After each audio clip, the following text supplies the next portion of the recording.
लोकसभा चुनाव के रुझानों में एनडीए गठबंधन को 400 पार पहुंचाने वाले एग्जिट पोल के सर्वों का इस बार बंटाढार हो गया है। 13 एग्जिट पोल के सर्वे में एनडीए गठबंधन को 363 और इंडिया गठबंधन को 145 सीट मिलने का अनुमान बताया गया था, लेकिन एनडीए गठबंधन 300 सीटों पर भी नहीं पहुंच पा रहा है। वहीं इंडिया गठबंधन 225 से भी अधिक सीटों पर बढ़त बनाए हुए है। एग्जिट पोल में सबसे बड़ा खेल उत्तर प्रदेश में हुआ, जहां 72 सीटों पर भाजपा और उसके गठबंधन की जीत बताई जा रही थी, तो वहीं उसे मात्र 36 सीटें मिलती नजर आ रही थी।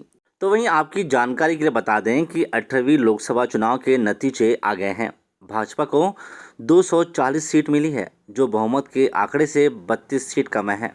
हालांकि एनडीए ने 292 सीटों के साथ ही बहुमत के आंकड़ों को पार कर लिया है। तो वहीं जानकारों की माने तो एनडीए आज सरकार बनाने का दावा पेश कर सकती है। तो वहीं प्राप्त सूत्रों से मिली खबर की माने तो इससे पहले अलायंस के घटक दलों की बैठक बुलाई गई है। दिल्ली के 7 लोक कल्याण मार्ग में प्रधानमंत्री के आवास पर शाम 4 बजे यह बैठक होगी। इसमें बिहार के सीएम नीतीश कुमार और टीडीपी नेता चंद्रबाबू नायडू मौजूद रहेंगे। पीएम ने कल दोनों को फोन कर बैठक में शामिल होने को कहा था। चंद्रबाबू की टीडीपी 15 सीटों के साथ दूसरी और नीतीश की जेडीयू 12 सीटों के साथ एनडीए में तीसरी सबसे बड़ी पार्टी बन गई है। दोनों ही पार्टियां इस वक्त भाजपा के लिए जरूरी है। इसके बिना भाजपा का सरकार बनाना मुश्किल है।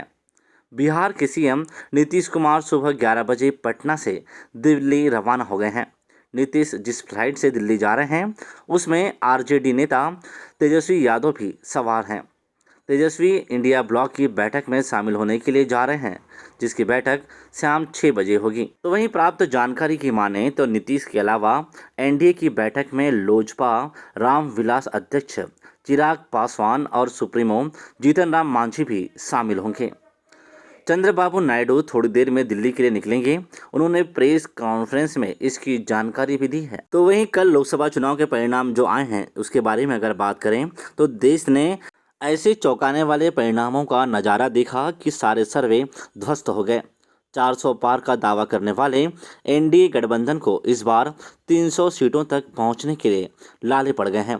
वहीं भाजपा को अकेले सरकार बनाने का बहुमत भी खतरे में नजर आ रहा है। तो वहीं प्राप्त जानकारी की माने तो भाजपा को अकेले सरकार बनाने के लिए 272 सीटों का आंकड़ा चाहिए, लेकिन फिलहाल भाजपा इस आंकड़े से काफ़ी दूर है और उसे सरकार बनाने के लिए अपने गठबंधन के सहयोगियों के साथ जरूरी हो जाएगा।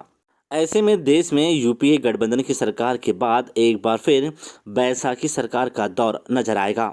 भाजपा को सबसे बड़ा झटका उत्तर प्रदेश से लगा, जहां 80 लोकसभा सीटों में से एनडीए गठबंधन को महज 33 सीटों से ही संतोष करना पड़ा है। तो वहीं पिछली लोकसभा चुनाव में उत्तर प्रदेश की 80 में से 62 सीटों पर कब्जा करने वाली भाजपा को राज्य में बड़ा झटका लगा है। यहां इंडिया गठबंधन का कमाल का प्रदर्शन करते हुए जमकर टक्कर दी है।